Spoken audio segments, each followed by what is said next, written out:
என்ன என்னப்பா சார் இந்த ஈவென்ட் பத்தி கொஞ்சம் சொல்லுங்க சார். அதுக்கப்புறம் ஒரு ஜஸ்ட் ஒரு 2 क्वेश्चंस மட்டும். கண்டிப்பா. எல்லாருக்கும் வணக்கம். திருப்பூர்ல IIMUN கான்ஃபரன்ஸ்ல இருக்கேன். ரொம்ப ஒரு பியூட்டிஃபுல் ஃபங்க்ஷன். ஏன்னா எல்லாருமே கிட்டத்தட்ட பிலோ 15 தான் எல்லா கிட்ஸுமே. அவங்க கூட இன்ட்ராக்ட் பண்ணது ரொம்ப சந்தோஷமா இருந்துச்சு. அண்ட் நாட்டு நடப்பை பத்தி நிறைய தெரிஞ்சு வச்சிருக்காங்க, நிறைய கற்றுக் கொடுத்துட்டு இருக்காங்க. they said they catch them very young அப்படின்னு சொன்னாங்க. அப்பதான் அந்த ஒரு கொஞ்சம் பொலிட்டிக்கலாகவும் சரி சோஷியலாகவும் சரி திங்க் பண்றது குழந்தைங்களால ஸ்கூல்ல இருந்தே கத்துக்கிட்டா ரொம்ப சந்தோஷமா இருக்கும்.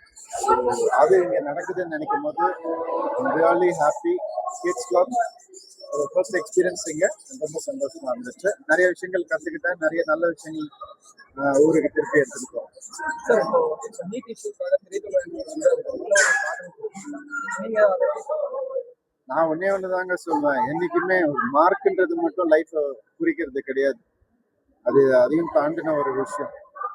இப்போ நம்ம சரியா பண்ணலன்னா அடுத்த வாட்டி ஈஸியா பண்ணிடுவோம். பட் அது நம்மளை அஃபெக்ட் பண்ணதுன்னு நினைக்கும் போது ரொம்ப பல பேர் லைஃப் அது கெட்டு போகுது. அதனால கண்டிப்பா அதுக்கு என்ன பண்ணணுமோ குறிப்பிட்ட வகையில நல்ல நடவடிக்கை எடுக்கணும்னு ஆசைப்படுறேன். தேங்க்யூ.